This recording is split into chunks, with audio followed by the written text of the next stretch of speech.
திருப்பூர்ல பனியன் ஆலை தொழிலாளிகள் ஒரு தமிழ்நாட்டுக்காரனை பார்க்க முடியாது. யார் இருக்கா? வட இந்திய தொழிலாளி இல்லைன்னா திருப்பூரை இயங்காது. நான் திருப்பூர்லேயே பனியன் ஃபேக்ட்ரி முதலாளியாக இருந்தேன், டையிங் ஃபேக்ட்ரி முதலாளியாக இருந்தேன்.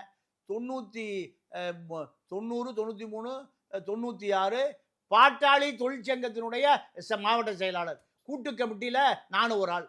திமுக, அண்ணா திமுக, காங்கிரஸ், கம்யூனிஸ்ட்ல கம்யூனிஸ்ட் கட்சி அலுவலகம், திமுக அலுவலகம், சிபிஎம் அலுவலகத்தில் கூட்டு கமிட்டியில் நானும் ஒரு ஆளாக போய் சுப்பராயனுக்கு கோயிசாமிக்கு தெரியும். இப்போ எம்பியாக இருக்கிற சுப்பராய சிபிஎம்மிலிருந்து திமுக போன கோயிசாமிக்கு தெரியும்.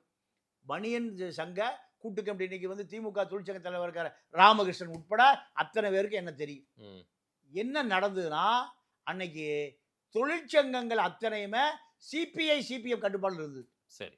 ஆனால் இன்னைக்கு எல்லா தொழிற்சங்கங்களும் நீர்த்து போச்சு. ஏன்? வட இந்திய தொழிலாளி தொழிற்சங்கத்தை சேர்றதில்லை. பாஜக தொழிற்சங்கமே வச்சுக்க மாட்டான். ஏன் வச்சுக்க மாட்டான்னா, தொழிலாளிகள் உரிமை என்பது 2ஆம் பட்சம் தான். முதலாளி உரிமை தான் முதல்ல. பாரதி மஸ்தூர் சங்கம்னு பாஜக சங்கம்லாம் இல்லை. ஆனால் சாய ஆலை தொழிற்சாலையில் ஏறக்குறைய 500 டையிங் ஃபேக்ட்ரி இருக்கு. 500 டையிங் ஃபேக்ட்ரிலையும் ஒரு டையிங் ஃபேக்ட்ரியில் குறைஞ்சபட்சம் 100 பேர் வேலை பார்ப்பான். அப்போ 500 டையிங் ஃபேக்ட்ரியில் ஒரு 50,000 பேர். அத்தனை டையிங் ஃபேக்ட்ரிலையும் யார் இருக்கா?